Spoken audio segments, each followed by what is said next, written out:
നാമം മഹത്വം ഉണ്ടായിരിക്കട്ടെ. ഒരു വചനം പരിശോധിക്കാം.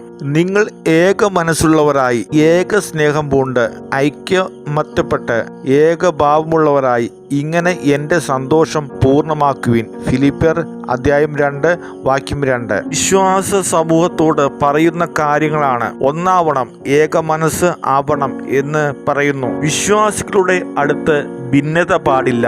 എല്ലാ കാര്യത്തിലും ഒന്നാവണം. വിശ്വാസികളുടെ ഇടയിൽ സ്നേഹം വേണം. ഏക സ്നേഹം എന്ന് പറയുന്നു.